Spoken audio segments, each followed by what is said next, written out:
व्रतस्तदा। प्यारे यो बेचैन कसैलाई रोक्न सक्दैन। सन्तनो घर गएर पनि शान्त रहेनन्, बडा चिन्तित रहे, मलिन मुख थियो। एक दिन देवव्रत आफ्ना पितालाई भेट्न गए त बुवाको मुखमा 12 बजेको देखे कि महाराज लटकेको बादल जस्तो मुख। देवव्रतले भने कि पिताजी दुर्जयः कोस्ति शत्रुस्ति करोमि वशगम तबः। यदि सन्तनुसँग जित्ने कोही योद्धा छ भने पिता मलाई बताउनुहोस्। देवव्रतको हातमा एक रति पनि टिक्ने छैन, एक बाणमा समाप्त गर्नेछु। के हजुरलाई कसै शत्रुले धम्काएको छ? पिताजी का चिन्ता नृप शार्दूल, हजुरलाई यो चिन्ता कसले दियो मलाई बताउनुहोस्, 1 मिनेटमा हल गर्नेछु। अरे अरे यदि पिताको दुःखलाई टाढा गर्न सकेन भने त्यो पुत्र पुत्र हुन सक्दैन। अरे बुवा यसमा बेसाल्नु किम तेन जातेन सुतेन राजन दुःखम न जानाते न नाशयेत्यः। अरे पिताजी यदि पुत्र भइसकेपछि पिताको कर्तव्य पूर्ण गर्न सकिएन भने त्यो जीवन बेकार हो, त्यो पुत्र हुनु बेकार हो। यदि पुत्र जीवित सदा सधैँ पिताको आँखमा आँसु आए, पिताको मुख अँध्यारो भयो भने त्यो पुत्रले आत्महत्या गर्नु बेस, जीवित रहनु उचित छैन। पिताजी किन हजुरको मुखमा मलिनता छाएको छ बताउनुहोस्। और देवव्रतले भने कि पिताजी विमुच्य राज्यम रघुनन्दनोपि, आफ्ना बुवाको लागि रामले राज्य छोडेर वनवास स्वीकार गरेका थिए। आजसम्म दुनिया रामको नाम लिन्छ पिताको लागि कार्य गरेको हुनाले। अरे पिताजी त्यति मात्रै होइन, वनम गता वन मात्रै होइन, वनमा कति कष्ट पाए। और सुतो हरिश्चन्द्र नृपस्य राजन, हरिश्चन्द्र का पुत्र रोहित को पनि नाम सर्वत्र विख्यात छ। अजिगर्त का पुत्र सुनासेत को नाम पनि सर्वत्र छ। अरे त्यति मात्रै होइन, महाराज जमदग्नि का पुत्र परशुराम को पनि नाम सर्वत्र छ। जमदग्निले आफ्ना पिताले भने कि पुत्र तेरी आमाको टाउको काटिदे भने तुरन्त तलवार लिएर आफ्नो फर्साले परशुरामले आफ्नी आमाको गला काटिदिएका थिए। त्यसैले बुवाको आज्ञालाई मान्ने पुत्रको नाम आजसम्म शास्त्रमा लिएको छ भने पिताजी म देवव्रत सदा सधैँ हजुरले चिन्ता लिनु पर्दैन। पिताको आज्ञाको लागि पुत्रले के गरेका छन् इतिहास साक्षी छ पिताजी। त्यसैले छिन्नम शिरः, आहा पिताको आज्ञामा जमदग्निका पुत्रले छिन्नम शिरोह मातुरिते प्रसिद्धम, आमाको टाउको काटेको कथा प्रसिद्ध छ एउटा बुवाको आज्ञामा। त्यसैले पिताजी अकार्यम अप्याचरितम छ। यदि पिताको आज्ञा हुन्छ भने त्यो कार्य नगर्ने योग्य भए पनि मैले गर्नेछु।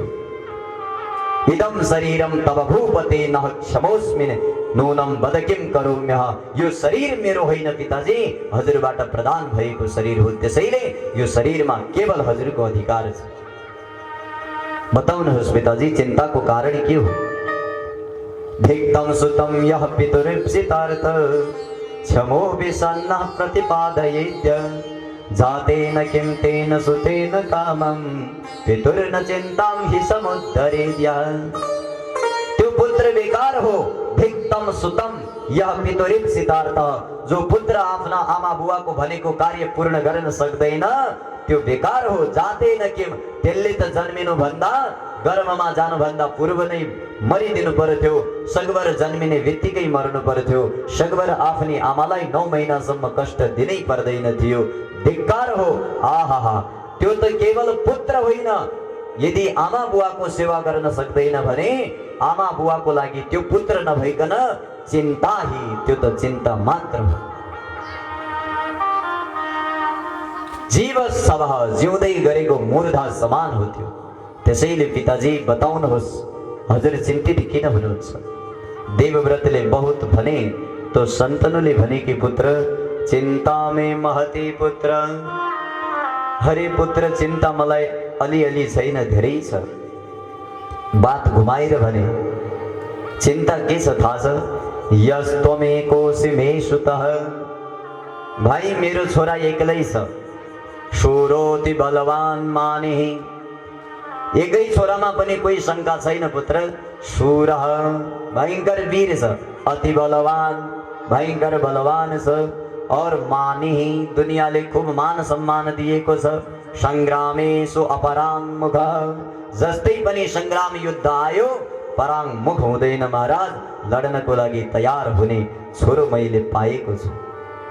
परन्तु पुत्र शास्त्रले के भन्छ, एकापत्यस्य मेतात वृथेदं जीवितं किल। एक पुत्र हुनु भन्दा हुनु र नहुनु एउटै हो। हरिपुत्र एकापत्य छ, एकै छोरो हुनु भनेको त्यो छोरा हो छ भन्नु बेकार हो। किन? किनकि हरिपुत्र तिमी युद्ध गर्न जान्छौ, वीर संग्राम गर्न जान्छौ। मृते त्वयि मृधे क्वाति किम करोमि निराश्रम। अरे पुत्र, यदि कहीं युद्धमा तिमी मारि गयौ भने, मर्यौ भने म के गर्नेछु सन्तनु, एक्लै मेरो जीवन सिद्धियो, मेरो वंश सिद्धियो। हे सामे महती चिन्ता, यही मलाई विशेष चिन्ता सताइरहेको छ। शन्तनुले जब भने, वेदव्यासले भने ठीक हो, पिताजीलाई दोस्रो छोरा चाहिएको रहेछ। देवव्रत कम चालाक थिएनन् भाइ, तुरन्त सम्झे ठीक बुवा बिहा गर्न चाहँदैछन् है। बुढेसकालमा मति बिग्रियो भने यही हुन्छ है। त्यसैले त महाभारत भयो, खाली महाभारत थोडी हुन्थ्यो। अब तर पुत्रको धर्म निभाउनु परम कर्तव्य थियो। देवव्रत बाहिर आए, अन्तिममा गुप्तचरबाट बुझे कि शन्तनुले मल्लाहकी पुत्री सत्यवतीसँग विवाह गर्नको लागि कुरा गरेका थिए, तर दासराजले दिएन। देवव्रत हातमा धनुष लिएर घोडाको रथमा चढेर सीधा दासराजको घरमा उत्रे। हे दासराज, पित्रे देहि सुताम तेद्या प्रार्थयामि सुमध्यमाम मातामेस्तु सुतेयं ते दासोस्म्यस्म्यः परन्तपः। हे दासराज निषादराज, हे केवट, ते सुताम पित्रे देहि, तिम्री छोरीलाई मेरो बुवाको हातमा वर्ण गरिदेऊ। प्रार्थयामि सुमध्यमा, हात जोडेर प्रार्थना गर्दैछु। माता मेस्तु सुतेयम, यो जो कन्या छ सत्यवती, यो मेरी आमा हो। त्यसैले यसको विवाह मसँग, मेरा बुवासँग गरिदेऊ। दासराजले भने, त्वं गृहाण महाभाग पत्नीं कुरु नृपात्मज, पुत्रोऽस्य न भवेत् राजा वर्तमाने त्वयेति वै। अरे देवव्रत, मैले नदिने कुरा कहाँ गरे? दिन्छु भनेको थिए, परन्तु एउटा शर्त थियो। तिम्रा पिताले त्यो शर्त मानेनन्, म के गरौँ? तुरंत देवव्रतले भने कि शर्त बताऊ के हो? मेरा पिताले गर्न नसकेको शर्त मैले गर्छु पुरा। दासराजले भने, यदि त्यसो हो भने सुन, सत्यम वाक्यम मया ज्ञातम पुत्रस्ते बलवान भवेत्। यदि मेरो शर्त यही हो कि यदि योसँग जुन शन्तनुले विवाह गरे भने मेरी छोरीबाट जन्मेको पुत्र मात्र राजा हुनुपर्छ, अरू राजा हुनु पाउँदैन भन्ने मैले शर्त राखेको थिएँ। शन्तनुलाई यो कुरा रुझेन, सो गए। महाराज जहाँ देवव्रतले सुने, देवव्रतले भने कि अरे दासराज, यसमा त मलाई बडा अवसर मिल्यो। कहाँ राजा भएर दुनियाँको टेन्सन लिनु, राजा भन्दा ठुलो राजाको ठुलो दाइ भएर बस्नु सौभाग्यको कुरा हो। अरे राजा हुन म चाहन्न, जुन मेरो भाइ माता सत्यवतीको गर्भबाट जन्मिनेछ त्यो नै हस्तिनापुर र सारा पृथ्वीको राजा हुनेछ। मेरो वचन हो, जाऊ, म जीवनभरि राज्य गर्ने छैन, मेरो यो प्रतिज्ञा हो। जीवनभरि राज्य नगर्ने प्रतिज्ञा लिए। अब महाराज दासराज बडा चलाक थियो। उनले भने, देवव्रत, यदि कथम कदाचित हजुर राजा हुनु भएन भने भोलि हजुरले विवाह गर्नुहुन्छ। विवाह गरेपछि हरे हरे पुत्रस्ते बलवान भवेत्, यदि कथम कदाचित हजुरको छोरा बलवान भइदियो भने त्यो राजा हुनेछ।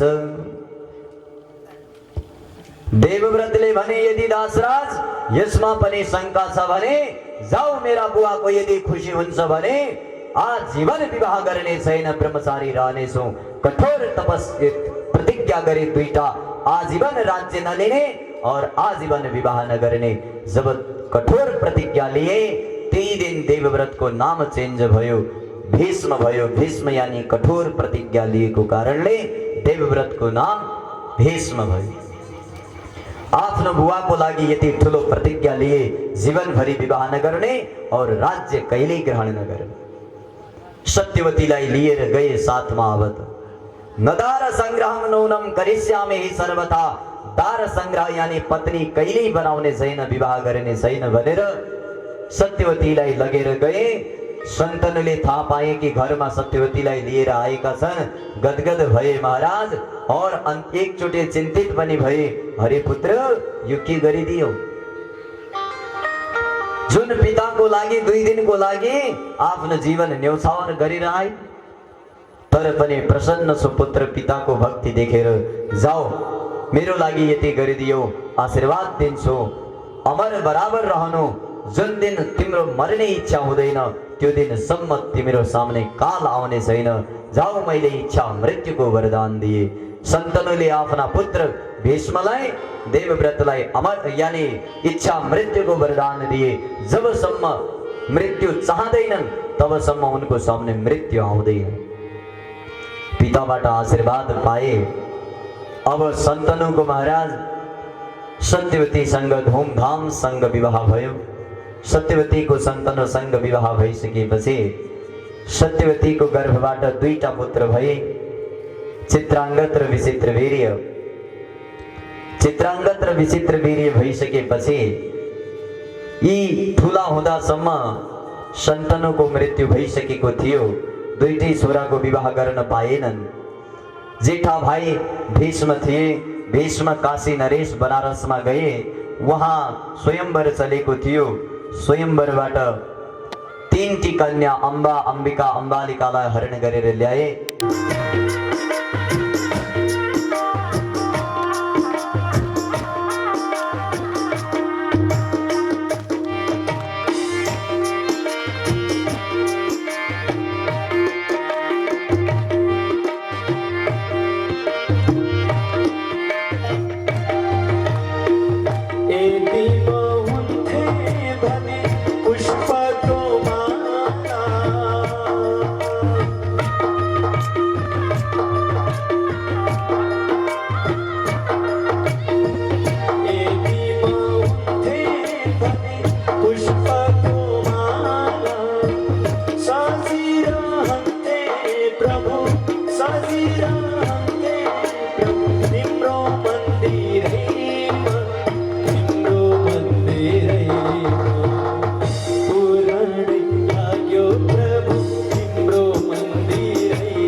किन धृतराष्ट्र अंध भए, पाण्डु किन रोगी भए, आदि आदि धेरै विशेष चर्चा छन्। परन्तु हामी देवी भागवत सुनिरहेका कारणले महाभारतका कथा विस्तार सम्भव छैन। यहाँ जति छ त्यति श्रवण गर्नेछौँ। अब महाराज सत्यवतीको वंशमा धृतराष्ट्र, पाण्डु और विदुर भए। धृतराष्ट्रलाई राज्य मिलेन किनकि अंध थिए, ज्येष्ठ भए पनि पाण्डुलाई राज्य मिल्यो। पाण्डु हस्तिनापुरका राजा भए। पाण्डुका दुईटा विवाह थिए, एउटा कुन्तीसँग र एउटा माद्रीसँग। धृतराष्ट्रको विवाह मगध नरेशकी पुत्री गान्धारीसँग भयो। धृतराष्ट्रका 100वटा पुत्र र एउटी पुत्री थिइन्। और पाण्डुका 5वटा पुत्र थिए, 3वटा कुन्तीको गर्भबाट, 2टा माद्रीको गर्भबाट। और एक दिन पाण्डु जंगल गएका थिए, जंगलमै श्राप लाग्यो, जंगलमै मरे, घर आएनन्। जंगलबाटै 5वटा पुत्र लिएर कुन्ती आएकी थिइन्। कुन्ती आइसकेपछि बस्नको लागि स्थान मिलेन, राज्य मिलेन। तब बडा चिन्तित भइन्। कथा बहुत छ, संक्षेपमा सुन्नुहोला। अन्तिममा सबले भनिसकेपछि युधिष्ठिरलाई युवराज बनाइयो। परन्तु युधिष्ठिरलाई मार्नको लागि शकुनीले यस्तो चाल खेले कि 5वटा पाण्डव र कुन्ती सहित मार्नुपर्छ भनेर बारुदै बारुदको घर बनाइदिए। त्यो घरमा पाण्डवका 5 भाइ र माता कुन्तीलाई भित्र प्रवेश गराए। उत्सवको बहानामा, शिवजीको पूजाको बहानामा मध्यरात्रि 12 बजे सुतेको समयमा पुरोचनबाट आगो लगाउने कुरा भएको थियो। परन्तु महाराज जाँदाखेरि विदुरीले एक संकेत गरेका थिए, युधिष्ठिर जंगलमा आग लाग्यो भने मुसो कसरी बच्छ बाबु, जाऊ भनेका थिए। यति भन्ने बित्तिकै युधिष्ठिरले सम्झे कि ओहो, आउँदाखेरि मेरा चाचा विदुरले जंगलमा आग लाग्दा मुसो कसरी बच्छ किन भने मलाई यो प्रश्नको उत्तर थाहा छैन। पक्का षड्यन्त्र हुन्छ, यहाँ जलाइनेछ। जंगलमा मुसो तब बच्छ जब दुलो कोरेर भित्र जान्छ। तुरन्त युधिष्ठिरको बुद्धि पलायो। खनकलाई विदुरले पठाए, रातौं रात सुरुङ खनाए। रातौं रात 5औं पाण्डव सुरुङ खनेर लाक्षा भवनबाट बाहिर गए।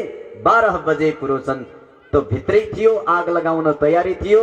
बाहिरबाट अर्कैले आग लगाइदिए। पुरोचन सहित 5-6 जना त्यही मरे। यता धृतराष्ट्र का पुत्र दुर्योधनले सोचे कि पाण्डव कुन्ती सब मरिसके। 6वटा लास देखे, पाण्डव मरे। खूब प्रसन्न भए। परन्तु दुनियाँलाई देखाउनको लागि, अन्त्येष्टि क्रिया गर्ने भनेर तिलाञ्जली दिनको लागि गंगामा सबै गए। जब पितामह तिलाञ्जली दिनको लागि जाँदै थिए, विदुरले हात समाते, पितामह खबरदार। पितामहले भने कि अब यति संकट आयो कि पुत्र विदुर, मैले आफ्ना वंशजका पुत्रहरूलाई पनि पिण्डदान दिन पाउँदैन। विदुरले भने पाउनुहुन्न पितामह, किनकि पाण्डव जीवित छन्, यी दुष्टहरू मार्नेवाला को हुन्छन्। पितामह भीष्मले भने कि पाण्डव जीवित छन्। राम राम, यति हुँदासम्म मलाई किन भनेनौ विदुर? विदुरले भने जब प्रसङ्ग आउँछ तब भनिन्छ पितामह, यो प्रसङ्ग गुप्त राख्नुपर्छ। पाण्डव त्यहाँबाट निस्केर गए, घर आएनन्। सिधा एका क्षेत्रमा गए, त्यहाँ एका चक्री नगरीमा गए। त्यो नगरीमा गएर एउटा ब्राह्मणको घरमा रहे। ब्राह्मणै बनेर रहे, भिक्षा मागेर भोजन गर्थे। ब्राह्मण बनेर भोजन गर्दा गर्दा एका चक्र नगरीमा एउटा दुष्टलाई मारे, जुन नरभक्षी राक्षस थियो। त्यसलाई मारेर त्यहाँबाट जंगल जाँदै थिए। जंगलमा सूचना मिल्यो कि एउटा द्रौपदीकी पुत्रीको स्वयंवर छ। त्यो स्वयंवरमा पाण्डवले आइदिए हुन्थ्यो भन्ने संकल्प थियो द्रौपदीको, तर पाण्डव मरिसके भन्ने खबर त्यहाँ द्रुपदले पनि पाए भन्ने सूचना यी ब्राह्मण 5ले थाहा पाए। ती 5 पण्डितले भने कि कोही बात नहीं, पाण्डव मर्न दिनु, हेर्न हामी पनि जानेछौँ भने। तिनले बताएनन् हामी पाण्डव हौं। सीधा ब्राह्मणको रूपमा द्रुपदको स्वयंवरमा गए। महाराज जब कसैले पनि द्रौपदीको स्वयंवरमा जित्न सकेनन्, अन्तिममा ब्राह्मणको भेषमा गएका अर्जुनले धनुषले मत्स्य भेदन गरे, द्रौपदीको स्वयंवरमा ग्रहण गरेर लिएर आए। और द्रौपदीलाई स्वयंवरमा ग्रहण गरेर लिएर आए। त्यो दिन माता कुन्तीलाई बताएका थिएनन् कि स्वयंवरमा जाँदैछौँ। तो बाहिरैबाट आवाज लगाए माते आज हामीले भिक्षामा विशेष चीज ल्याएका छौं। कुन्ती महारानीले सोचिन् कि पुत्र दैनिक भाती भिक्षा लिएर आउँथे, तो आज केही विशेष ल्याएका होलान्। अरे पुत्र, पाँचै भाइ बाँडेर खानु भनेर भनिन्। सो उनले भिक्षामा आज द्रौपदी ल्याएका थिए। त्यही दिनदेखि द्रौपदी अर्जुनकी मात्र नभई 5 पाण्डवकी पत्नी भइन्। यो कुन्तीले भनेको कारणले 5 पंचानाम द्रौपदी भार्या सामान्या सा पतिव्रता। पतिव्रता नारी द्रौपदी 5 भाइ की एकै पत्नी भइन्। और द्रौपदीसँग विवाह गरिसकेपछि थाहा पायो, हल्ला भयो, पाण्डव जीवित रहेछन्। घर बोलाइयो। घर बोलाएपछि प्यारे इन्द्रप्रस्थ राज्य दिइयो। इन्द्रप्रस्थ राज्य दिएर पनि एक दिन दुर्योधन यति चिड्यो कि भयंकर चिड्यो, किनकि युधिष्ठिरले अश्वमेध यज्ञ गरेका थिए। त्यो अश्वमेध यज्ञबाट बडा परेशान थिए। भाइ दुश्मन त दुश्मनको राम्रो हेर्नै सक्दैन हैन। त्यसैले बडा चिड भयो। आफ्ना बुवालाई भनेर द्युत क्रीडा गर्न लगाए, जुवा। महाराज पाण्डवले जुवा खेले। हार्दै हार्दै हार्दै गए। सबभन्दा पहिला सम्पत्ति हारे, धन हारे। अन्तिममा आफू 5 भाइलाई हारे। 5 भाइ हारिसकेपछि आफ्नी अर्धाङ्गिनी द्रौपदीलाई समेत जुवामा हारे। परन्तु द्रौपदीलाई जुवामा हारिसकेपछि द्रौपदी श्राप दिन तत्पर भइन्। त धृतराष्ट्रले सब हारेको वापिस गरिदिए पाण्डवलाई। पाण्डवलाई वापिस गरिसकेपछि पुनः द्युत क्रीडा भयो। द्युत क्रीडामा शर्त राखियो, जो हार्नेछ त्यो 12 वर्ष वनवास हुनेछ। 11 वर्ष वनवास, 1 वर्ष अज्ञातवास भयो। यानी 12 वर्ष वनवास, 1 वर्ष अज्ञातवास भयो। हुने शर्त थियो। पाण्डवले हारे। पाण्डव वनवास तर्फ गए। वनवास पूर्ण भयो, अज्ञातवास पनि पूर्ण भयो। अन्तिममा फेरि फर्केर आउँदा भगवान स्वयं दूत बनेर आए धृतराष्ट्रकोमा। अब वनवास पूरा भयो पाण्डवको। 5 पाण्डवलाई 5 गाउँ देऊ भने 5 गाउँ दिन पनि मानेनन्। दुर्योधनले भने सूच्याग्रेपि नैव दास्यामि बिना युद्धेन केशवः। यदि युद्ध गरेन भने पाण्डवलाई सुईको टुप्पो बराबर पनि जग्गा दिनेवाला छैन। इच्छा छ भने युद्ध गर भने भगवान कृष्ण गए। युद्धको तयारी भयो। महाभारतको रंगमञ्च सजियो। महाराज यति भयंकर विशाल युद्ध भयो, जुन युद्धमा धृतराष्ट्रका 100 का 100 पुत्र मरिए। पाण्डुका 5 पुत्र मध्येमा 1 पुत्र पनि मरेनन्। 5 पाण्डव विजयी भएर हस्तिनापुर फर्केर आए। युधिष्ठिर हस्तिनापुरका राजा भए। युधिष्ठिर हस्तिनापुरका राजा भइसकेपछि महाराज धेरै वर्ष बितिसके। धृतराष्ट्र र गान्धारी दुईटै अन्धा बनेर बसेका थिए। जुन युधिष्ठिर भोजन दिन्थे त्यही भोजन खान्थे। युधिष्ठिर आदि भाइ कोही केही भन्दैनथे धृतराष्ट्रलाई, परन्तु भीम बडा उटपट्याङ थिए। महाराज भीम यति सुनाउँथ्यो धृतराष्ट्रलाई कि आहा, मया पुत्र हता सर्वे दुष्टस्यान्धस्य ते रणे। हे अंधे, तेरा 100 पुत्र मैले मारेको हूं अंधा। मया हता पुत्र सर्वे दुष्ट अंधस्य ते रणे। अंधस्य माने यो अंधा का 100 पुत्रलाई मार्ने यो भीमको गदा हो। और दुशासनस्य रुधिरम पीतम मृदम यथा वृषम। यसको छोरा जो दुर्योधन पछिको दुशासन थियो, त्यसको त छाती चिरेर जंघा चिरेर खूनको लोह पिएको हो। बार बार यी वचन धृतराष्ट्रको सामने गएर भीम भनिरहन्थे। और भुनन्ति पिण्डमन्धोयम मया दत्तम गतत्रपः। अरे जसका पुत्र मैले मारेको थिए, आज त्यही अन्धो मेरै घरमा बसेर भोजन गर्दैछ। सोपाकः, जसरी एक कुकुर फालेको टुक्रा रोटीको लागि पुच्छर लटकाई लटकाई आउँछ भले साथमा डन्डा राख्नु, ठीक त्यसै प्रकार भुनक्ति पिण्डम अन्धोयम। यो अन्धो मैले फालेको पिण्ड श्वानवत कुकुरको भाती भोजन गरेछ। मया दत्तम गतत्रपः। यो निर्लज्ज मैले दिएको भोजन पिण्ड खान्छ। आहा, गृहपालवत एउटा श्वानको भाती भोजन गर्छ। भाङ्क्षवद्वा स्वपच्चापि वृथा जीवत त्यसौ जन। यस्ता मूर्ख व्यक्तिले त जिउनु बेकार हो। महाभारतको युद्धपछि 18 वर्षसम्म महाराज धृतराष्ट्र यो सुनिरहे, भीम सुनाइरहे। कहाँ जान्थे? आँखा थिएनन्, पुत्र रहेन, कहीँ गएनन्। अन्तिममा प्यारे बहुत एवं विधानी रूपाणी। यो तो संक्षेप में बतायो, न जाने भीम तो कति भन्ते हरे। परंतु अष्टादशैव वर्षाणी 18 वर्ष जब पुगे, धृतराष्ट्रले एक दिन युधिष्ठिरलाई बोलाएर हात जोडेर भने, पुत्र अयाचत धर्मपुत्रम, हे धर्मपुत्र युधिष्ठिर, म केही चाहन्न, मलाई अलिकति पैसा देऊ बाबु, म यहाँबाट जान्छु। किनभने पैसा त्यसैले चाहियो, म मेरा 100 छोराको लागि तिलाञ्जली दिनेछु। आजसम्म इतिहासमा छोराले बुवालाई पिण्डदान दिएको छ, परन्तु आज म बुवा मेरा छोराको लागि पिण्डदान दिनेछु। त्यसको लागि ब्राह्मणलाई दक्षिणा दिनेछु। मेरा पुत्रको मुक्तिको हेतु कामना गर्नेछु। मलाई अलिकति यज्ञ गर्न अयाचत, अलिकति धन देऊ। पुत्रेभ्यो हम ददाम्यद्य, म आज पितृ तिलाञ्जली दिनेछु, देऊ धर्मपुत्र। युधिष्ठिरले भने कि अरे पिताजी, त्यो कोही भन्ने कुरा हो, मेरा भाइको लागि म स्वयं यज्ञ गरौँला, हजुर त्यसमा कर्ता बस्नु होला, चिन्ता नगर्नु। एक दिन भीम आदि 5 वटा भाइलाई बसे,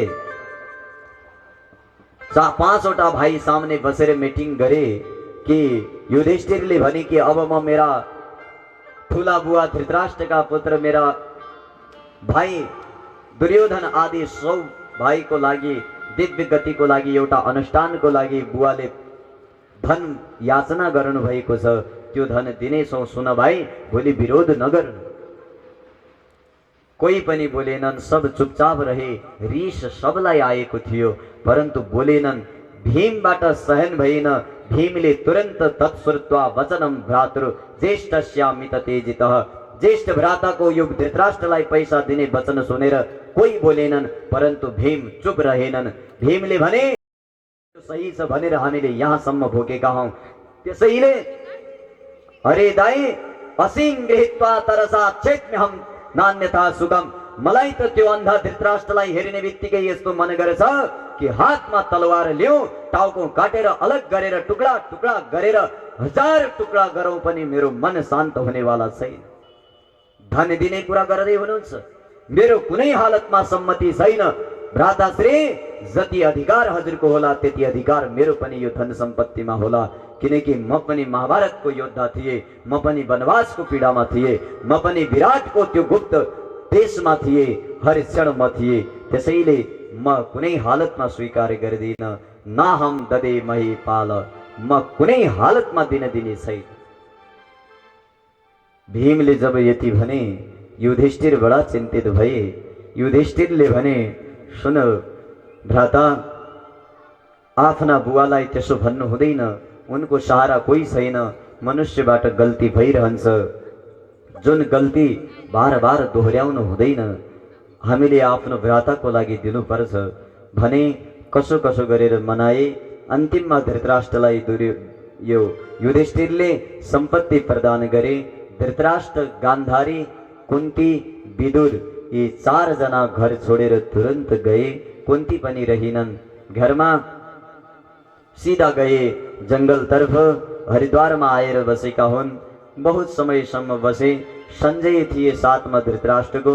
संजय तीर्थयात्रातर्फ गए। कालान्तरमा खूब तपस्या गरे, आफ्ना पुत्रको तिलाञ्जली गरे।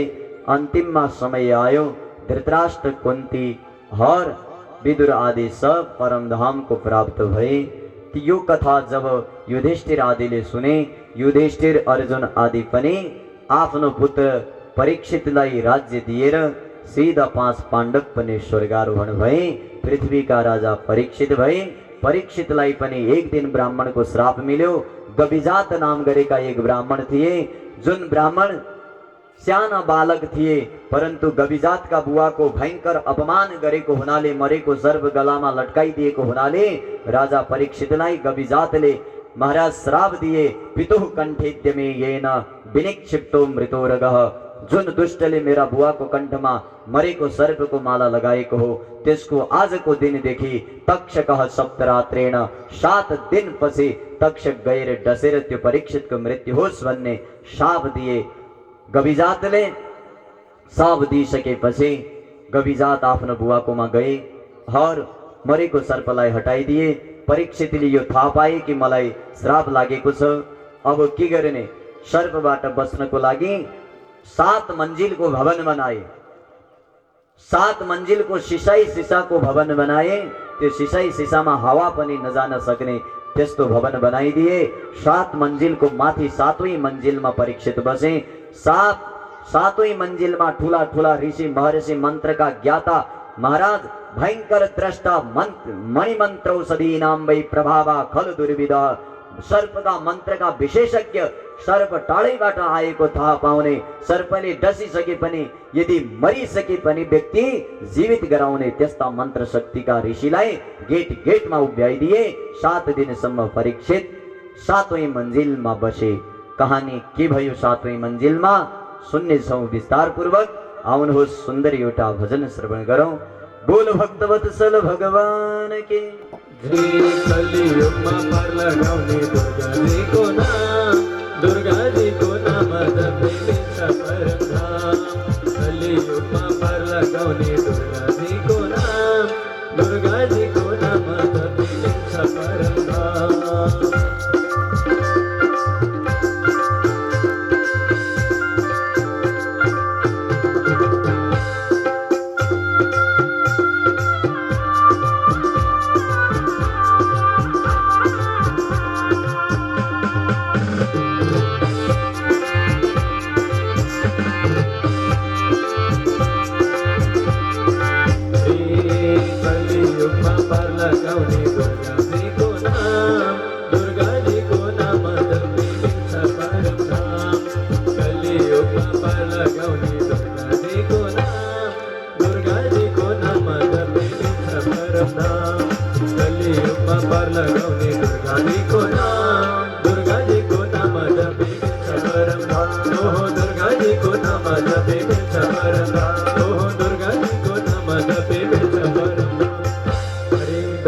विष्णु महेश्वर सतोरजतमा, ब्रह्म विष्णु महेश्वर सतोरजतमा, तीनै लोकलाई चलाउने भगवती आमा।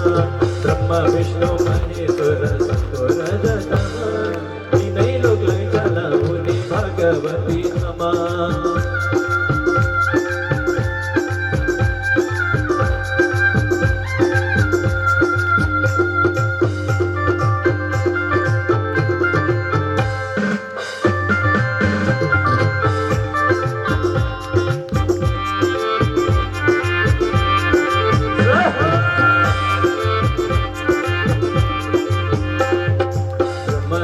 महेश्वर सतोरजतमा, ब्रह्म विष्णु महेश्वर सतोरजतमा, यिनी सबलाई चलाउने भगवती आमा, यिनै लोकलाई चलाउने भगवती आमा।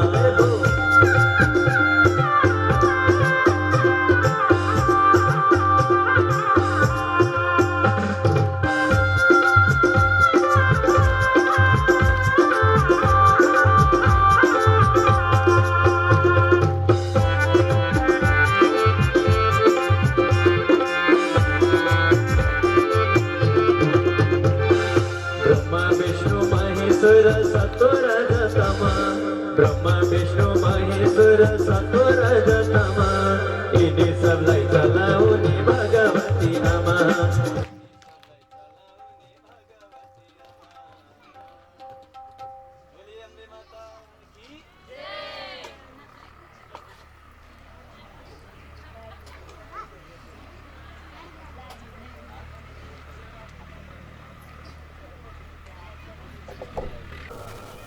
महाराज राजा परीक्षितलाई जब 7 दिनमा तक्षकले डसेर मर्ने श्राप लाग्यो, परीक्षितले बस्नको लागि 7 मन्जिलको भवन रोजे। तो मर्ने त सब 7 दिनमै हुन्, परीक्षित मात्रै होइनन्। तपाई हामी पनि मर्ने 7 दिनमै हौ। रविवार सोमबार गरेर 12 कति हुन्छन् दिन? 7। 8औं दिन कसैलाई पनि हुँदैन। मर्नुपर्ने सबले 7 दिनमा हो। परन्तु हामी पनि बाँच्नको लागि अनेक प्रयत्न गर्छौं, तर यदि मृत्यु लेखेको छ भने कुनै हालतमा पनि कसैले बचाउन सक्दैन। परीक्षितले प्यारे श्रापबाट बच्नको लागि 7 मंजिलको सिसाको भवन रोजे, गेटमा पहरेदार राखे, खूब मन्त्रका द्रष्टाहरू राखे। जब 7 दिनसम्म, 1 दिन गयो, 2 दिन गए, 3 दिन गए, 6औं दिन पुरा भइसकेपछि 7वें दिनमा तक्षक उताबाट परीक्षितलाई डस्नको लागि भनेर निस्के। मार्गमा कश्यप नाम गरेका ऋषि मिले। कश्यपले तक्षकलाई रोके। तक्षकले भने, अरे कश्यप, तिमी कहाँ जाँदैछौ? कश्यपले भने कि राजा परीक्षितकोमा जाँदैछौ। किन? किनकि त्यहाँ तक्षक आउँदैछ अरे। तक्षकले राजालाई डस्नेछ। डसेपछि राजाको मृत्यु हुनेछ और राजाको मृत्यु भयो भने म बचाइदिनेछु। त्यसको जहर लाग्नुभन्दा पूर्व म बचाइदिनेछु, कुनै हालतमा मर्न दिन्न। अब तक्षक रूप फेरेर गएका थिए। तक्षकले भने कि पक्का? अरे तक्षक म हो, मेरो तेजलाई कसैले रोक्न सक्दैन। कश्यप ब्राह्मणले भने, अरे भाइ, जुन शर्त राख म त्यो शर्त पूरा गर्न सक्छु।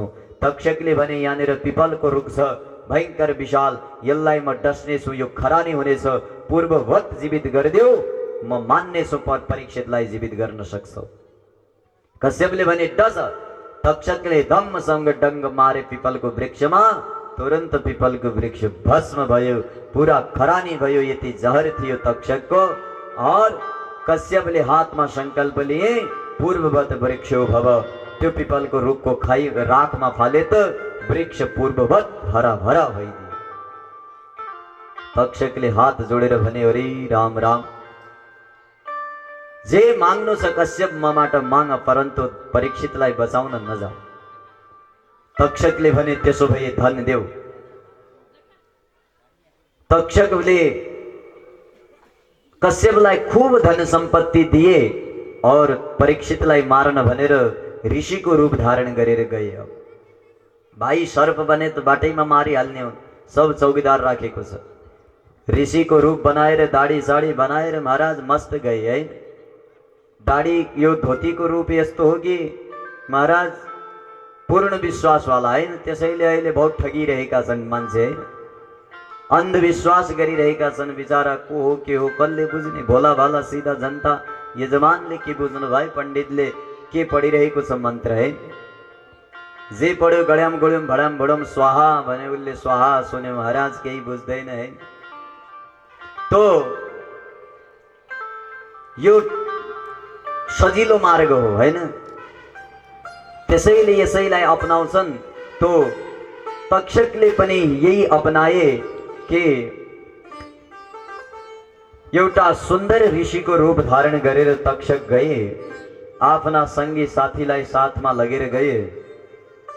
जस्तै गेटमा पुगे, गेटमा पुग्दाखेरि रात परिसकेको थियो। रात परिसकेपछि अब परीक्षितलाई मिल्नको लागि भनेर आग्रह गरे। गेटमा रहेका पहरेदारहरूले भने, ऋषिवर अब सन्ध्याकाल भइसक्यो, सन्ध्याकालमा राजालाई भेट्न मिल्दैन, भोलि भेट्नु होला। ती गेटमा पुगेका ऋषिहरूले भने, यदि हामीलाई भेट्न मिल्दैन भने भारतानाम कुले क्वापि न दृष्टा द्वार रक्षका, भरत वंशमा उत्पन्न कसै पनि राजाका द्वारपाल देखेनौ, तिमीहरू छौ भने कमसे कम राजालाई यो फलफुल दिएर आउन्। साथमा फल लगेको थियो। तक्षकले त्यो फल त्यो गेटको पहरेदारको हातमा दिए। तिनको हातमा दिएर त्यो फल पहरेदारले लगेर परीक्षितलाई बुझाइदिए। तक्षक सानो किडा भनेर त्यही फलमा बसेको थियो। सीधा 7 मन्जिलको माथि पुगे। 7 मन्जिलको माथि पुगेर परीक्षितको हातमा फल आयो। फल देखे फलमा सानो कालो किडा हो। हेर्दै गए विशाल भयो महाराज। फल फुटेर धडामसँग चटाचट भयो। सोही यति विशाल सर्प भयो। धम्मसँग तक्षकले डसे परीक्षितको 7 मन्जिल माथि मृत्यु भयो। महाराज परीक्षित मरे। अब महाराज जन्मेजयले थाहा पाए कि मेरा पिताको मृत्यु भयो। परीक्षितका पुत्र जन्मेजय हुन्।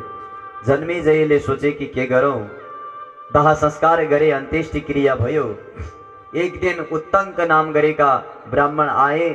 उत्तङ्कले जन्मेजयलाई भड्काइदिए, हे जन्मेजय, तिम्रा बुवाको गति भएको छैन। पहिलो कुरा उच्च स्थानमा मर्नु। भाइ उच्च स्थानमा मर्नु राम्रो होइन। हाम्रो यहाँ अझै पनि चलन छ हैन, अलिअलि मर्न आँट्यो भने खाटबाट उतारेर जमिनमा राखिदिन्छन् हैन। यही उक्ति सुनेर गर्छन् कि नै बुवाहरू? यसो यसो गर्नु न है। परीक्षित त खाटमा होइन महाराज, 7 मन्जिल माथि मरेका छन्। उत्तङ्कले भने अन्तरिक्षे मृतस्तातः स्नानदान विवर्जितः। मर्दाखेरि न दान गरे न स्नान गरे, केही पनि गरेनन्, सब असौच रहे, अन्तरिक्षमा मरे। यो नरक जाने लक्षण हो, उच्च स्थानमा मर्नु। दोस्रो कुरा सर्पले डसेर मरे। सर्पले डसेर मर्नु पनि राम्रो लक्षण होइन।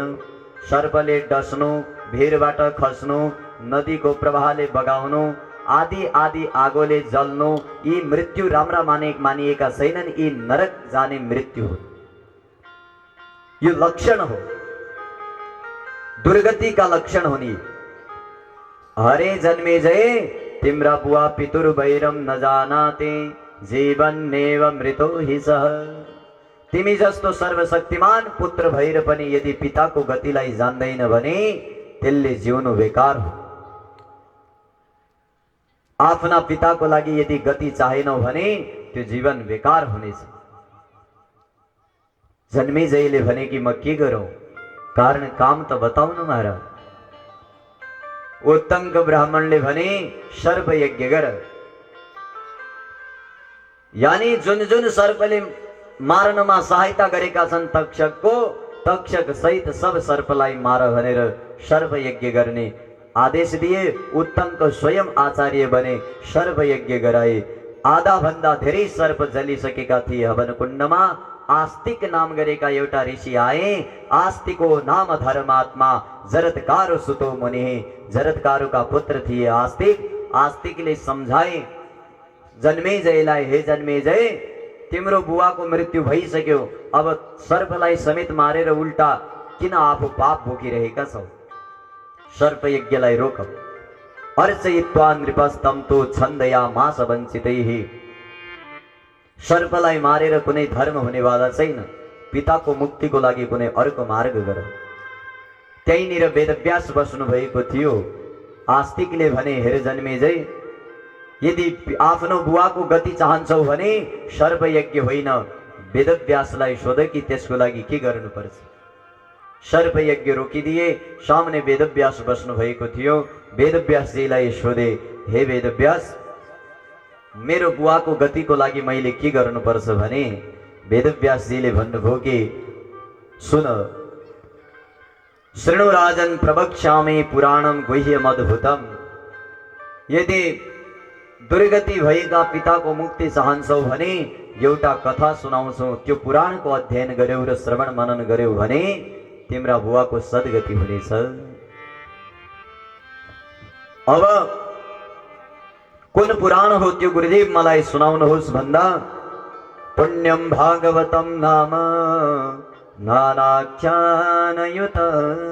शिव। माँ भगवती को कथा भएको श्रीमद् देवी भागवत श्रवण गर्यौ भने पुत्र तिम्रा बुवाको स्वतः गति हुनेछ। सर्प यज्ञ छोडिदियो।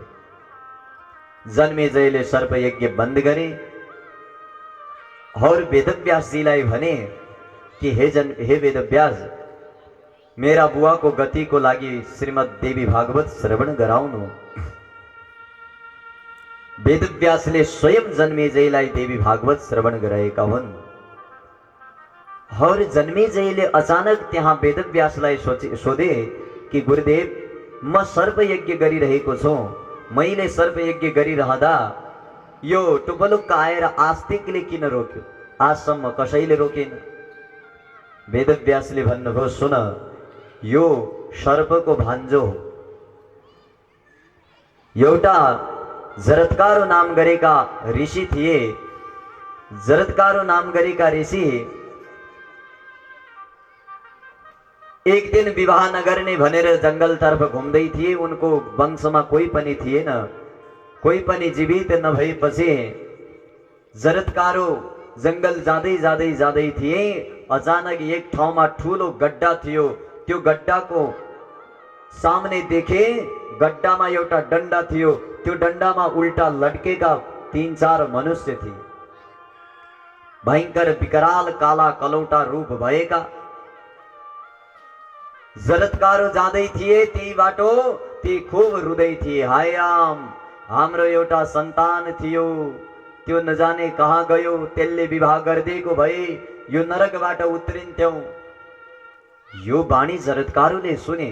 जरत्कारुले भने कि राम राम को हुनुहुन्छ, को हो? जरत्कारुसँग भने हाम्रो एउटा जरत्कारो नाम गरेको पुत्र छ, त्यो दुष्टले विवाह गरेन, त्यसले विवाह नगरेको कारणले आज हामीले उल्टा लटकेर बस्नु परेको छ। जरत्कारुले भने कि त्यो त मै हुँ। हरे राम राम, त्यसो भए मैले विवाह गर्नुपर्छ पितृमोक्ष हेतु पनि। विवाह गर्नको लागि मन्जुर त भए, परन्तु एक शर्त राखे, हे पितृगण मैले विवाह गर्नुपर्छ भने मेरै नामकी कन्या चाहिन्छ। जरत्कारो नाम गरेकी कन्या हुनुपर्छ, तब मात्र विवाह गर्नेछु। पितरहरूले भने जाऊ जरत्कारो नाम गरेकी कन्या नै तिम्रो यहाँ आउनेछ। दोस्रो कुरा जरत्कारुले भने कि म कन्या माग्न जाने छैन, स्वयं कन्या मेरो घरमा आई भने म विवाह गर्नेछु। पितृहरूले भने जाऊ यो पनि सम्भव हुनेछ। कालान्तरमा नागकी पुत्रीको नाम थियो, बहिनी नागहरूकी बहिनीकी नाम नागपुत्रीको नाम थियो जरत्कारो। त्यही जरत्कारुलाई लिएर सर्पहरू आए। यी जरत्कारुकोमा जरत्कारुले जरत्कारुनीसँग विवाह गरे। कालान्तरमा यिनैको गर्भबाट आस्तिक भएका थिए। आस्तिक सर्पलाई बचाउन भनेर गए। कथा विस्तार पूर्वक छ, संक्षेपमा यही हो। और द्वितीय स्कन्धलाई विराम, आउनुहोस् तृतीय स्कन्धमा प्रवेश गर्नेछौँ। किनकि भाइ कथा धेरै भन्नु छ हैन। अब हाइवे मार्गबाट जानुपर्छ, आजसम्म कच्चीमा छौँ हैन। अब हाइवेमा सर जानु छ, त्यो कथा बुझ्ने प्रयत्न गर्नुहोला। त्यसैले कथा धेरै छ, 4 दिन भइसके दोस्रो स्कन्ध बल्ल सिद्धिँदैछ, 12 स्कन्ध भन्नु छ। त्यसैले अब गति अलि फास्ट हुनेछ, ध्यानले सुन्नुहोला। भन्दै एउटा तृतीय स्कन्धमा प्रवेश गर्नुभन्दा पूर्व सुन्दर भक्ति सङ्गीतमा प्रवेश गर्नेछौँ। पुनः तृतीय स्कन्धको दिव्य कथालाई श्रवण गर्नेछौँ। हरि, त्यसो भए मैले विवाह गर्नुपर्छ पितृमोक्ष हेतु पनि। विवाह गर्नको लागि मन्जुर त भए, परन्तु एक शर्त राखे, हे पितृगण मैले विवाह गर्नुपर्छ भने मेरै नामकी कन्या चाहिन्छ। जरत्कारो नाम गरेकी कन्या हुनुपर्छ, तब मात्र विवाह गर्नेछु। पितरहरूले भने जाऊ जरत्कारो नाम गरेकी कन्या नै तिम्रो यहाँ आउनेछ। दोस्रो कुरा जरत्कारुले भने कि म कन्या माग्न जाने छैन, स्वयं कन्या मेरो घरमा आई भने म विवाह गर्नेछु। पितृहरूले भने जाऊ यो पनि सम्भव हुनेछ। कालान्तरमा नागकी पुत्रीको नाम थियो, बहिनी नागहरूकी बहिनीकी नाम नागपुत्रीको नाम थियो जरत्कारो। त्यही जरत्कारुलाई लिएर सर्पहरू आए। यी जरत्कारुकोमा जरत्कारुले जरत्कारुनीसँग विवाह गरे। कालान्तरमा यिनैको गर्भबाट आस्तिक भएका थिए। आस्तिक सर्पलाई बचाउन भनेर गए। कथा विस्तार पूर्वक छ, संक्षेपमा यही हो। और द्वितीय स्कन्धलाई विराम, आउनुहोस् तृतीय स्कन्धमा प्रवेश गर्नेछौँ। किनकि भाइ कथा धेरै भन्नु छ हैन। अब हाइवे मार्गबाट जानुपर्छ, आजसम्म कच्चीमा छौँ हैन। अब हाइवेमा सर जानु छ, त्यो कथा बुझ्ने प्रयत्न गर्नुहोला। त्यसैले कथा धेरै छ, 4 दिन भइसके दोस्रो स्कन्ध बल्ल सिद्धिँदैछ, 12 स्कन्ध भन्नु छ। त्यसैले अब गति अलि फास्ट हुनेछ, ध्यानले सुन्नुहोला। भन्दै एउटा तृतीय स्कन्धमा प्रवेश गर्नुभन्दा पूर्व सुन्दर भक्ति सङ्गीतमा प्रवेश गर्नेछौँ। पुनः तृतीय स्कन्धको दिव्य कथालाई श्रवण गर्नेछौँ।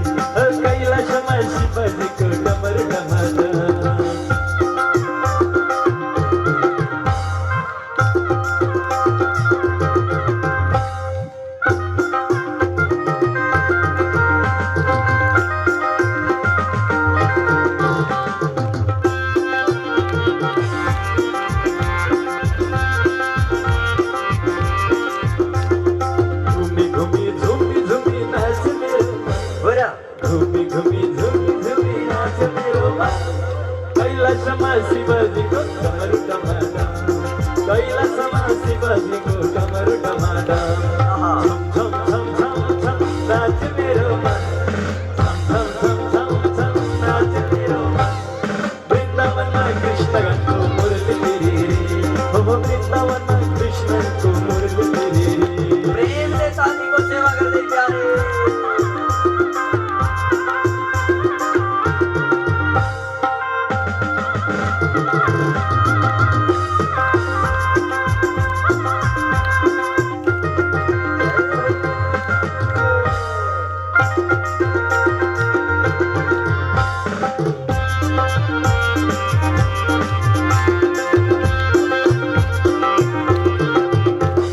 मधुवनको मयूर जस्तै नाच मेरो मन मधुवनको मयूर जस्तै नाच मेरो मन कैलासमा शिवजीको डमर डमाडम कैलासमा शिवजीको डमर डमाडम आहा झम झम झम झम झम नाच मेरो मन झम झम झम झम झम नाच मेरो मन आहा वृन्दावनमा कृष्णको मुरली रे वृन्दावनमा कृष्णको मुरली रे बोलो दिला श्री माता की जय हो।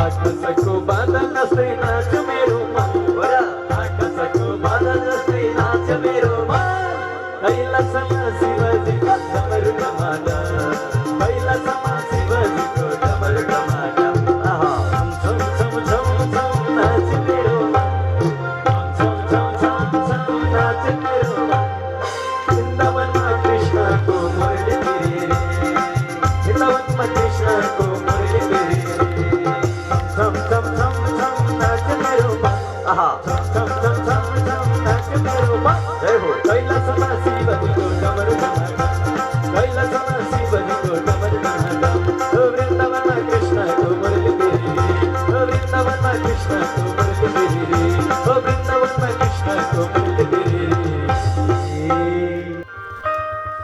जन्मेजयजीले भन्नुभयो कि हे वेदव्यास के यो देवी भागवत सुनेर अथवा देवीको शक्तिलाई पाएर केही त्यस्तो उदाहरण छ कि जसको कार्य सिद्धि भएको छ। वेदव्यासजीले भन्नुभयो अरे जन्मेजय देवी भागवतको कुरा छोडिदेऊ देवीको 9 अक्षरको मन्त्र ऐं ह्रीं क्लीं चामुण्डाय विषे जो मन्त्र छ त्यसको पहिलो अक्षर ऐ त्यसमा पनि बिन्दी छोडेर ऐंको ठाउँमा केवल ऐ मात्रै जपेर एउटा बालकले मूर्ख भएर पनि विद्वान भएर माँ भगवतीको आराधना गरी पराम्बा भगवतीलाई प्राप्त गरेको छ। अस्पष्टम अपि यन्नाम प्रसंगे नापि भासितम अस्पष्ट यानी त्यही पनि अशुद्ध थियो परन्तु भासितम उच्चारण गरेका थिए ती बालकले परन्तु ददासि वाञ्छितार्थान् वाञ्छित कल्प फल माँ भगवतीले प्रदान गरिदिए। जन्मेजयले भने कोसौ सत्यव्रतो नाम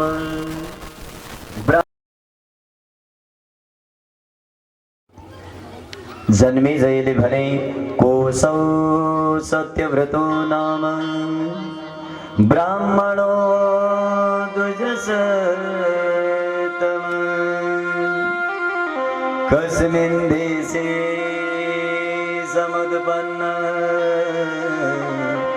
कीदृश सबदत् स्वामी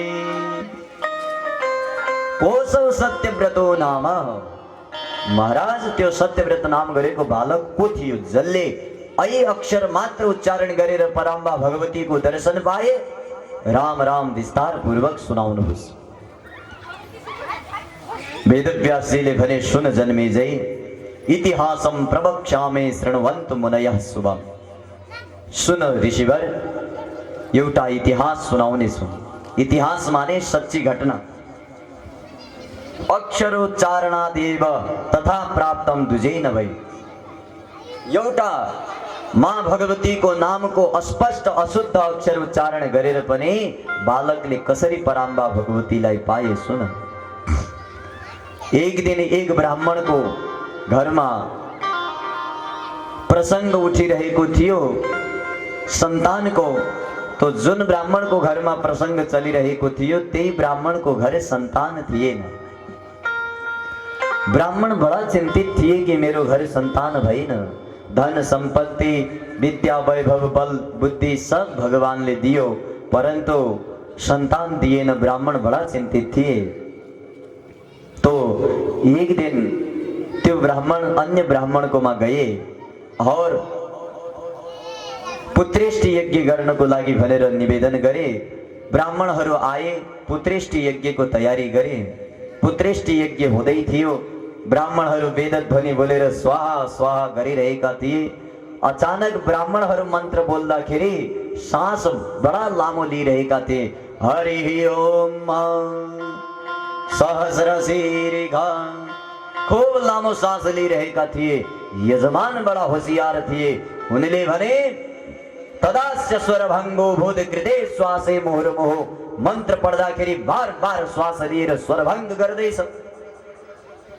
वेद मंत्र को नियम हो सगभर जहाँसम्म 2 डन्डा हुन्छन् डबल 4 विराम त्यहाँसम्म पढ्दाखेरि श्वास लिनु हुँदैन, मंत्र खण्डित मानिन्छ। तो भाई त्यो यजमानलाई थाहा थियो यो कुरा। ब्राह्मण बीच बीचमा श्वास छिटो छिटो लिइरहेका थिए। सो तुरंत यजमानले रोकेर ब्राह्मणलाई फटकारी दिए। हरे हरे स्वरभंग हे श्वासे मुहुर्मुहु। बार बार श्वास लिएर मंत्र का स्वर में भंग गर्दैछौ ब्राह्मण। यदि मंत्र अशुद्ध भयो भने के हुन्छ थाहा छैन। भाइ मंत्र अशुद्ध भयो भने पूजा सफलै हुँदैन। पहिला यति पूजा अनुष्ठान भागवत कहिले हुँदैन थिए। यति तुलादान यति धन धान्याञ्चल आज भन्दा 10 वर्ष अगाडि कहीं सुन्नु भएको थियो? कतिले गरे तपाईको गाउँ पुर्चोणीमा धन धान्याञ्चल तपाईको आँखामा? कतिले गरे तुलादान? तुलादान लगाउनको लागि एक व्यक्तिले स्वयं सप्ताह लगाउनु पर्छ। धेरै ठुलो विधान छ प्यारे। और कदम कदाचित सामूहिक सप्ताहमा तुलादान पनि गर्नुभयो भने त्यसको व्यापक पूजा विधि छ। केवल यतातिर पैसाका सिक्का उतातिर मान्छे बजायो ताली पिट्यो जय हो आओ माला लगाओ बाबा आहा तुलादान भयो। केही भएन महाराज, जानु थियो पैसा गयो। दान दक्षिणा और दया यी चीज बुझ्न बडा गाह्रो छ। के सम्झाउँ प्यारे, टाइम बहुत छ कथा भन्नु छ। मैले त यी बाहिरका चर्चा भनेर समय व्यतीत गर्नु छैन। तर ती यजमानले भने कि ब्राह्मणले यदि मन्त्रै अशुद्ध बोलिदिए भने कहाँबाट कल्याण हुनु? भाइ यदि चिट्ठी लेख्दाखेरि लेटरमा स्थान एड्रेस खराब परिदियो भने जहाँ हामी पठाउने हो त्यहाँ जान सक्छ। ठीक त्यसै प्रकार ब्राह्मण चिट्ठी को कवर हो खाम हो त्यसको बाहिर मन्त्र पढ्छ उसले मेरो यजमान को कल्याण होस् सही भन्नुपर्छ तब कल्याण हुने हो। वहाँ मन्त्र थाहा छैन। कलशस्य मुखे विष्णु भन्ने ठाउँमा कलशस्य मुखम विष्णु भनिदियो भने महाराज कलशको मुखमा विष्णु छन् भन्नुपर्छ। कलशको मुखमा विष्णु होइन कलशको मुखै विष्णु हो भनिदियो भने महाराज कहाँबाट हुनु है? कहीं संकल्पमा मम यजमानस्य कार्यम भवेत् भन्ने ठाउँमा मम यजमान कार्य भवेत् भनिदियो भने महाराज मेरो यजमानै काम होस् भनिदियो भने त फेरि त्यही हो। मेरो यजमान पैसा दिने काम होस् बस है। कल्याण वल्याण भाडमा जाओस्।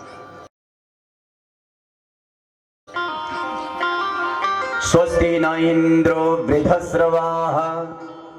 स्वस्ति यानी कल्याण, नह माने हाम्रो इन्द्र इन्द्रले कल्याण गरून्।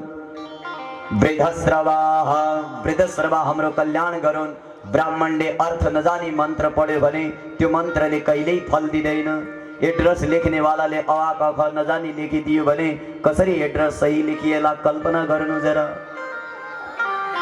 अन्धविश्वासमा नपड्नु होला प्लिज। विद्वान ब्राह्मणबाट पूजा गराउनु होला। किनकि सही ठाउँ पुर्याउनु छ। हाँ, दान दिनु होला, दक्षिणा नदिनु होला। दक्षिणा त यज्ञ गरे मात्र दिइने चीज हो। दान भनेको यदि इच्छा छ भने दिँदा हुन्छ। दया गरेर दिनुहोस्, उपकार गरेर दिनुहोस्, ठीक छ, परन्तु दक्षिणा भनेर संकल्प गरेर दिएपछि त भाइ त्यो त कामना हो नि। तपाईँ कपडा किन्न जानुभयो भने व्यापारीले कपडाको ठाउँमा पुस्तक दिइदियो भने ल्याउनुहुन्छ? संकल्प तपाईले कुन कारणको लागि घरमा पूजा गराउनु भयो त्यो यदि ब्राह्मणले संकल्प दिएन भने कसरी स्वीकार गर्ने तपाईले? परन्तु कपडा र किताब चिनेकै छैन, सानो बालक एक दिन खेलौना किन्न गयो, फलफूल किन्न गयो, खेलौना होइन। सानो उदाहरण सुन्नु, फलफूल किन्न गयो प्यारे, परन्तु एक दोकानमा लेखेको थियो, सुन्दर सुन्दर फलफूल चित्र बनाएको थियो। बालक दौडेर गयो, त्यही दोकानबाट फलफूल लिएर आयो। मम्मी फल ल्याए, आँप ल्याए, सन्तरा ल्याए। आहा, आमा बुवा गदगद भई हेरेनन्। जाऊ छोरा, पानीमा भिजाऊ, चिसो हुन्थ्यो भने खाऊ। बालकले टक्क बाल्टीमा चिसो चिसो पानी ल्याए, पानीमा फल हाल्दिए। आए यता, एकछिनमा मम्मीलाई भने मम्मी फल ल्याऊ। मम्मीले हेरे कि बाल्टीमा त माटै माटो मात्रै छ महाराज, फल छैन। अब पिताजीलाई क्रोध आयो, बालक फल ल्याए भन्यो, खै फल? अरे पिताजी, मैले त फल ल्याएको थिएँ, आँप सन्तरा सब ल्याएको थिएँ। अरे गल्यो कसरी? कुन दोकानबाट ल्याएछि? महाराज गए दोकानमा, दोकानदारको कान समाते बालकका बुवाले फल दे भनेर माटो दियो। दोकानदारले भने महाराज सरी, मेरो गल्ती होइन, बाहिर पढ्नुहोस् प्लिज। बाहिर लेखेको थियो खेलौनाका दोकान, बनावटी फलका दोकान। बच्चाले थाहा पाएन, त्यही लग्यो, त्यो त माटाका फल थिए, पानीमा भिजायो कुए। लिने वालाको गल्ती हो, दिने वालाको के गल्ती भाइ है? कुन फल लिने सिन्ने जिम्मा यजमानको पनि हो। बहकाएमा नबहकिनुहोस्, उत्साहमा नउत्सिनुहोस्, बुझ्नुहोस् जरा, विवेक भगवानले दिएको छ। और जब मूर्खों से मुनिमाख्याद्य स्वरभंगस्पया कृतः, विद्वान होइन तिमीहरू त मूर्ख रहेछौ, जो बार बार श्वास लिएर मन्त्र शुद्ध गर्दैछौ। बडा क्रोधित भए ब्राह्मण। उनले भने कि मूर्ख यजमान, स्वर लिनु त यो नैसर्गिक हो, हामीले स्वर नलिई कसरी जिउँला? हामीले मन्त्र अशुद्ध गरेका छैनौं। काम्य कर्मणि संजाते पुत्रार्थम यजतस्समे। अरे ब्राह्मण, म काम्य कर्म पुत्रको लागि कामना गर्दैछौ, यदि मन्त्र अशुद्ध भयो भने? ब्राह्मणले भने मन्त्र अशुद्ध हुने नहुने हामीलाई थाहा छ, बढी जान्ने हुन्छौ। जाऊ, बीच यज्ञमा मन्त्र पढ्दा ब्राह्मणलाई टोकेको कारणले तिम्रो छोरा त हुनेछ, परन्तु मूर्ख हुनेछ, यो हाम्रो श्राप हो। ऋषि ब्राह्मणहरूले यजमानलाई श्राप दिए, हात जोडेर गिडगिडाए, प्यारे हरि राम राम, सन्तान होस् परन्तु मूर्ख नहोस्। कदपत्यम वरम मन्ने। कदपत्य यानी कुपुत्र हुनुभन्दा त सन्तान नहुनु करोडौं गुना राम्रो हो प्यारे। किनकि सन्तान नभए त एउटै चिन्ता सताउने हो, दुष्ट पुत्र भए त महाराज हजारौं चिन्ताले सताउने। यजमानले हात जोडेर भने गुरुदेव स्वल्पे अपराधे, अरे अरे सानो अपराधमा मलाई यति ठुलो पाप, बरु मलाई दण्ड दिनुहोस्, हुनेवाला पुत्रलाई यो दण्ड नदिनुहोस्। मूर्ख पुत्राद अपुत्रत्वम वरम वेद विदो जनो। मूर्ख पुत्र हुनुभन्दा त पुत्र विहीन रहनु मलाई स्वीकार छ। अरे अरे, त्यसमा पनि ब्राह्मण मूर्ख भयो भने कहीं पनि योग्य हुने छैन। गुरुदेव, यदि मूर्ख ब्राह्मणलाई कसैले दक्षिणा दिन्छ भने दाता नरकमाप्नोति ग्रहीता तु विशेषतः। यदि ब्राह्मणको पुत्र मूर्ख भयो भने त्यो मूर्ख ब्राह्मणलाई कसैले दान दियो भने दाता नरकमाप्नोति, दान दिनेवाला पनि नरक जान्छ। और दान लिनेवाला त झन् महाराज महानरक जान्छ। अरे अरे, न तो विप्रेण मूर्खेण श्राद्धम कार्यम कदाचन। मूर्ख ब्राह्मणबाट कहिले श्राद्ध गराउनु हुँदैन। जब मेरो पुत्र न श्राद्धको योग्य हुनेछ न दानको योग्य हुनेछ भने म त्यो पुत्रले के गराउँला गुरुदेव? कृपया पिचुमन्दः फलाढ्योपि काकैरेवोपभुज्यते। नीमको रुख जति राम्रो देखिए पनि, नीमका फल जति राम्रा सुनैरा गोल गोल देखिए पनि मनुष्यले कहिल्यै खाँदैनन्, कौवाले मात्र खाने गर्दछ। त्यसै प्रकारले ब्राह्मणको छोरा दुष्ट भयो भने सज्जन व्यक्तिले कहिल्यै स्वीकार्ने छैनन्, दुष्टले मात्र स्वीकार्नेछ। त्यसैले हे ऋषिवर, यो संसारमा मूर्ख पुत्र भयो भने सबभन्दा ठुलो नरक हो, त्यसैले यो नदिनुहोस्। खूब पश्चाताप गरे यजमानले, पुनः ब्राह्मणहरूले आशीर्वाद दिए, जाऊ मूर्ख भए पनि सुतस्ते वै विद्वान अभिभविष्यति, विद्वान पनि हुनेछ भनेर आशीर्वाद पनि दिए। यज्ञ पूर्ण गरे, ब्राह्मण आफ्नो ठाउँमा गए। अब यता पण्डितजीको घरमा प्यारे, कालान्तरमा उनकी धर्मपत्नी गर्भवती भइन्। 9 महिना बितिसकेपछि 10औं महिनामा प्रसूति वायुले धक्का दियो, सोही एक पुत्र उत्पन्न भयो, सुन्दर बालक थियो। बालक जन्मेको 11 दिनमा नामाङ्करण भयो, नाम उतथ्य राखियो। माँ भगवतीको नवारण मन्त्रको पहिलो अक्षरले माँ भगवतीको दर्शन प्राप्त गरेका पहिला व्यक्ति हुन्, याद राख्नुहोला। भगवतीको देवी भागवतमा पहिलोचोटि देवीको दर्शन पाएका यी उतथ्य हुन्। अब महाराज उतथ्य नाम राखियो। उतथ्य ठुलो हुँदै गयो, 8 वर्षको भयो, उपनयन संस्कार गरिदिए। पुत्र पढ भने एक अक्षर पढ्दैन। अब महाराज यति दुष्ट भइदियो कि मूढवत तिष्ठिते त्यर्थम, मूर्ख भइदियो।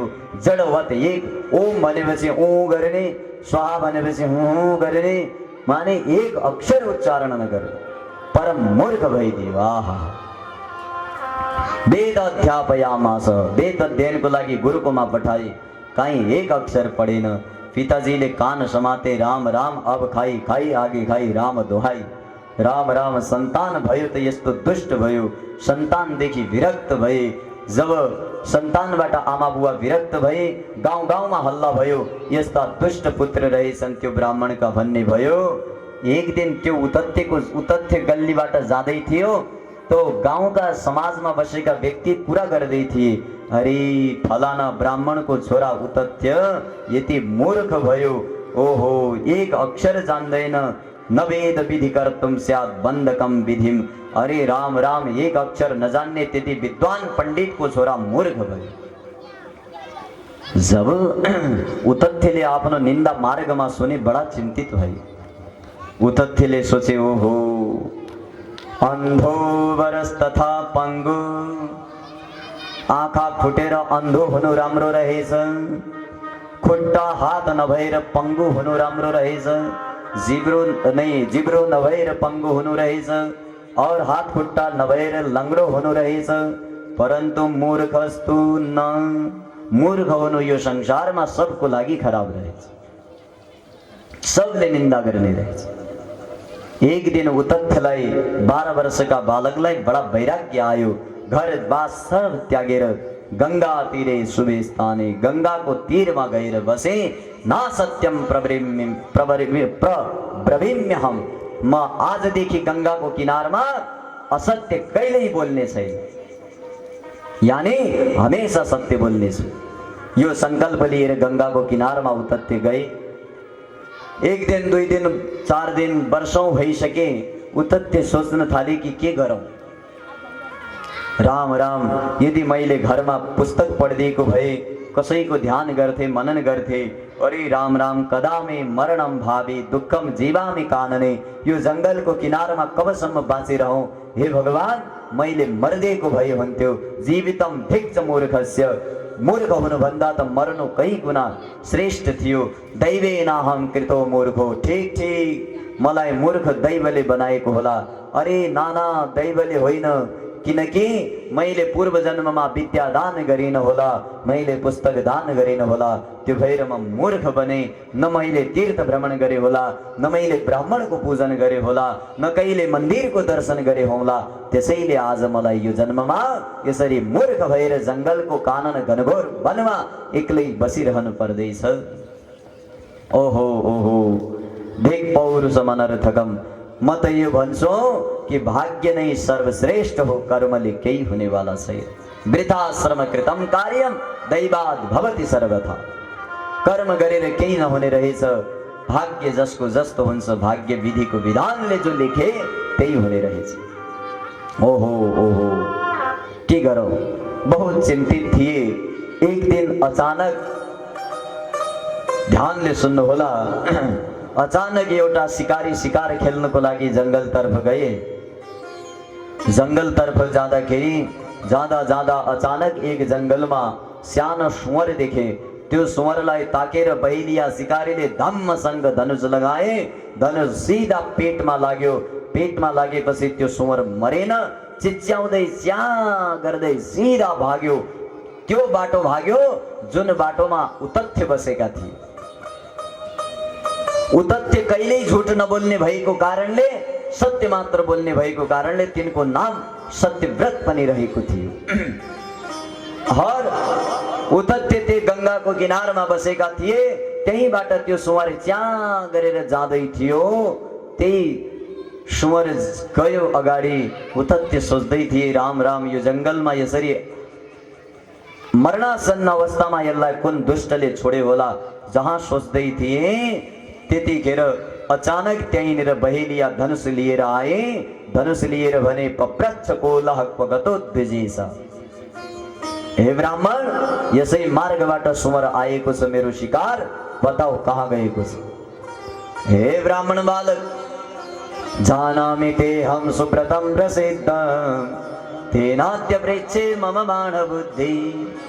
हे ब्राह्मण बालक, मलाई थाहा छ उतथ्य कहिल्यै झुट बोल्दैन। झुट नबोल्ने भनेर व्रत लिएर सत्यव्रत बनेर यहाँ बसेको छ। त्यसैले म सोध्दैछु कि मेरो बाण लागेको मृग यहाँबाट गयो त कहाँ गयो, बाटो बताऊ।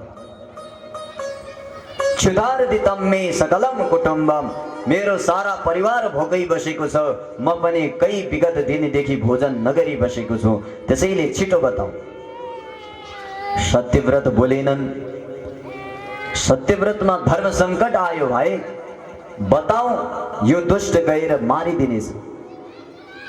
नबताऊ, आँखाले देखेको छु। झुट बोल्दिन, व्रत लिएको छु, परन्तु के गरौँ, धर्म संकटमा परे। दुईटै पाप हो। देखेर नबताउनु पाप हो।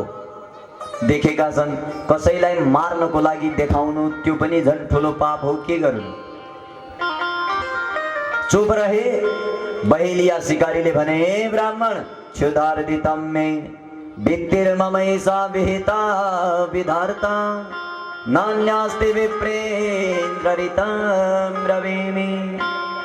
हे ब्राह्मण बालक, मेरो वृत्ति यो हो, यदि मैले मृग पाइन भने एक मृग बचाउने चक्करमा मेरो प्राण र मेरो छोरा पत्नी पुत्री आदि सकल परिवार म जङ्गलबाट शिकार ल्याउला र खाउला भनेर बसेका छन्, ती सब मर्नेछन्।